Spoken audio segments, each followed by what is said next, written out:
This is episode 255 of the Super League pod, and although there's no live action anymore, there's still plenty of fan chat to bring you. From Bowser to Roadrunner, from kite flying to swan diving, and from Cindy to Cinnamon, we've got you covered. Turn on the red lights, get strapped in, it's SLP time.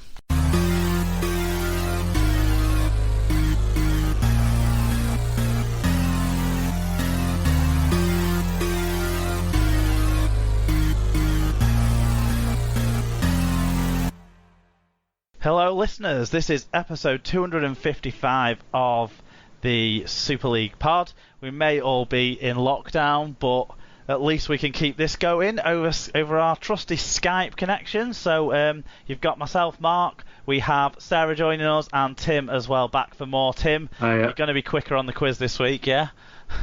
I hope so. Sarah, nice to chat to you. How are you enjoying self-isolation period, or lockdown, or distancing, or whatever we're calling these things? Yeah, it's an experience. It's got its goods and bad points. Well, I mean, with three young children, sort of all full of energy in the house, I'm guessing there's lots of stories to tell. So what we'll all do is we'll kind of all talk a little bit about our self-isolation situations in the last week and our recommendations of anything that's come to us during the last week. We'll talk about all that at the end of the show. So before then, we will recap the news. We've got another exciting instalment of This Week in Coronavirus, and also another piece of news to talk about. Then we're going to talk about hookers this week, so it will be innuendo-laden, this week's episode of Super League Pod, so definitely get yourselves ready for that. Sarah, do you want to tell us about the sponsor for our program, our show? Yep, I'd love to. So this episode is sponsored by Rob's Toy Shop, where you can find a wide range of toys, gifts, rugby league, birthday cards and more. Visit stores.ebay.co.uk/Rob's Toy Shop, and on any orders over £5 you can earn 5% cash back, and also 1% of your order value will go into the SLP coffers if you put SLP discount at the checkout. Excellent. And we haven't heard anything about Rob's Toy Shop suffering from any illnesses in the last month, so we should be clean there if you want to make your orders. We have a shout out as well to get to Mike Webster, who's the mental health ambassador from the Saints Community Development Foundation, got in touch with us this week. He asked us to mention that the offload sessions are continuing, and they're being done over Zoom. Tell you what, Zoom is coming out well from this self-isolation period, isn't it? So if you check out it's at offload_RL on Twitter, you can get more information about this. Offload, for those of you who don't know about it, it's a men's mental health, mental fitness and wellbeing project, which is run in partnership with Rugby League Cares and State of Mind and the club's foundations at Salford, Warrington, Widnes and St Helens. So this is for, men in the northwest, I guess. Funded by the National Lottery Community Fund, it's helping challenge how the sporting world tackles issues such as depression and anxiety. So what I'll do is I'll put some links in to their Twitter page and to where you can get more information on the RL Cares website about the programme, so that people can look into that if they were interested in getting involved, something that they want to get involved with, or maybe need some help. They can go there, and it is still running. So thanks for Mike for letting us guys know about that, so we could tell all of our listeners about that. So please do check out the Offload program there. And Tim, you've got a shout out of your own to make to finish our opening to the show. Yeah, it's just a welcome to our youngest, not quite listener yet, Max Robert Osborne, who was born yesterday at 10:30 as my nephew. My sister safely delivered him yesterday evening. So well done. So just to check, before lockdown occurred, did you have all your baby Hull KR, Coventry Bears, Sussex Merlins, Wales Rugby League? All of your little gear to make sure he's adored with as he comes into this world? There are at least 3 things winging their way to Devon as we speak. Excellent. Well, congratulations to your sister and her husband and the whole family.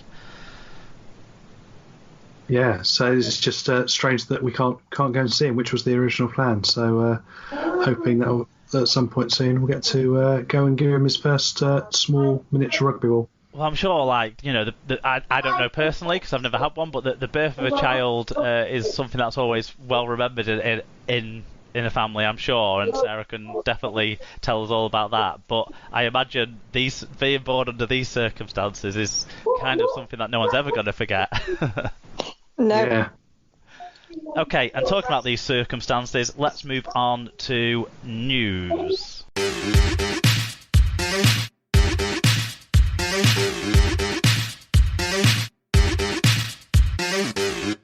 So this week in coronavirus then.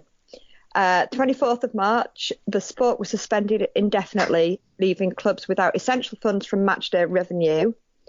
A joint statement from the RFL and Super League on Tuesday, released after a meeting between clubs via conference call, said the sensible approach is clearly to continue working on various scenarios while acknowledging that the suspension is going to be considerably longer than the 3-week period we'd had initially confirmed. Super League, the Championship and League One, along with all tiers of men's, women's and the community game, were stopped on March the 16th and matches were initially suspended until the 3rd of April. Ralph Rimmer confirmed that the RFL has asked the government for financial support as part of its business rescue package. Rimmer said, "I don't have the doomsday scenario on the back of support from our major sponsors. By that, I mean broadcast and commercial partners. We've shown how resilient this sport is over the past 125 years. Naturally, it will be affected by what's gone on and however long this lasts. But if we all pull together, I have no doubt we will emerge from this. I'm 100% confident we will."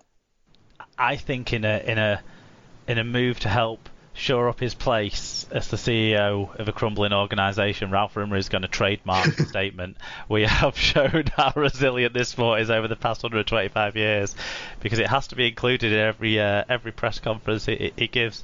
Did you guys read that statement, that joint statement on Tuesday, and glean anything from it at all? It took me 2 readings to realise what they were telling me was basically the indefinite suspension, because it was an art form in garbage.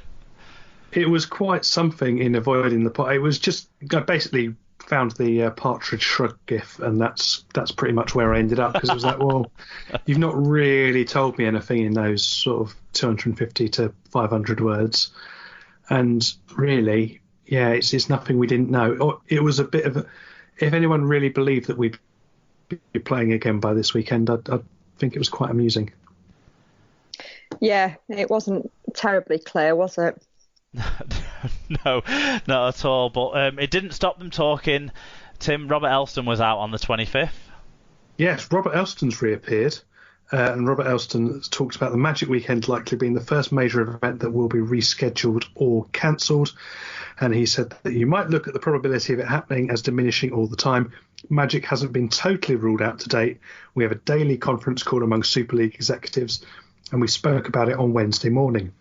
We're preparing for the fact Magic may well be a casualty of this.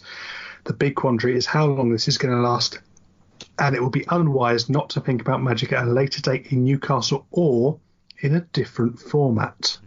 Oh, he's desperate, isn't he, to get it back to Liverpool? Or yeah, so he can just or have it as 9s or both. It's yeah. There's no way we're going to throw a 9s in when we can't even get a full round of fixtures in. I just Depends think I've still got some space left on my hotel free cancellation, and I mean, until he says that it's been ruled out, I'm gonna leave that one. There's no chances, sadly. It would have been amazing for it to be the comeback event, but May is way too soon to have any sense that you're going to get 30,000 people in the same place at the same time. Yeah, especially in Newcastle, where you are sort of quite packed in, and it's not the most accessible to get to, so it's going to be people coming on the same trains, etc., etc. I just can't see it, and if nothing else, all the infrastructure and the hotels and everything being back up to speed by that point. Yeah, unlikely. But we'll see if it happens later on in the calendar. What else did he have to say? Elston also talked about the likelihood of Super League and its member clubs introducing unpaid leave for players and staff to help make sure all 12 clubs survive financially. Clearly, furloughing was a very welcome initiative the clubs put on the table. I think every club and Super League is looking very closely at how that allows us to get through this situation. Super League has consulted professional advisors about the best practice for furloughing, with more announcements expected from the league in future. Was this a term that existed 3 weeks ago, or has it only just been made up or put into the... certainly the first time it's come into the general public vocabulary, isn't it, furloughing? I'd never heard of this before, but I think it's used in some American sports. Okay. I think there's one or two. It definitely rings some sort of bells in terms of some sort of baseball simulator or something equally nerdy that I've played at some point. But I've got a feeling. But other than that, it's not exactly. It's one of those words that suddenly come. It's a bit like the word backstop was last year. That suddenly everybody used backstop about everything, and now this year's word is furlough. Get furloughing done. I think you can argue that there's been an unprecedented usage of the word. Because that's the other word that everyone's using, isn't it? in the current climate for the duration. Yeah, and also let's not forget that we have shown how resilient this sport is over the past 125 years.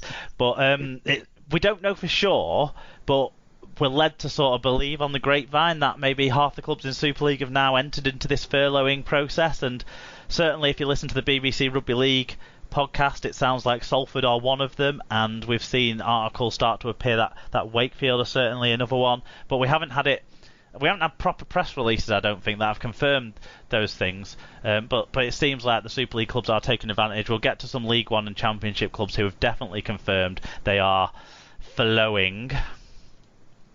But the 26th of March saw the BBC report senior executives at the Rugby Football League are understood to have agreed pay cuts, not a minute too late, to help ease financial pressures on the sport. While no formal announcement on this has been made, obviously the BBC reporting is good enough for everyone, all senior executives and RFL board members, led by Chairman Simon Johnson, are understood to have agreed a salary reduction earlier this month. Tal Andrews got in touch on this. He said, nice of them to take a chunk of their probably overinflated salaries, but where will it go? I bet it won't go to the community clubs not getting subs, or the half-time draw sellers who aren't getting their extra income. Full disclosure, I think this is about all sports, not just our... I think this about all sports, not just our game. Yeah, I mean, Tom's got a point, hasn't he, that this money ain't going to be going to those who maybe are the most hit in the pocket with the most dependent on it, yeah. But at the same time, I mean, they have to make some... These steps aren't being made to find ways to give money elsewhere. These steps are being made to find a way to make the governing body not completely fall to its knees and have to give up its position in the game. Whilst it's operating in a role of trying to get government support, we need even the shittest of fucking shit leaders, and Simon Johnson as well, to be there to see us through this time, to try and lobby those people in government. So I kind of think, you know, these execs taking a salary cut, like I said, it's not before time, given everyone's views on not everyone's, but the majority of people's views on the leadership of the RFL. You only have to read the fan survey results that we posted on our pages a couple of weeks ago now, to show just how low people feel about RFL leadership. So yeah, this is probably the thing that they can be applauded about the most in any of their duration at the Rugby Football League, is giving up some of their salary to help the sport continue. Any other views on that? No, yeah, agree. So Super League Executive Chairman Robert Elston also said during a media briefing that they're considering laying off some of their employees. Some clubs have already reduced player and staff wages, and the RFL has asked the government to get financial assistance. We already kind of know all of that. Newcastle Thunder then became the first club to formally confirm that members of staff were going to be furloughed during the suspension of the season. for those who haven't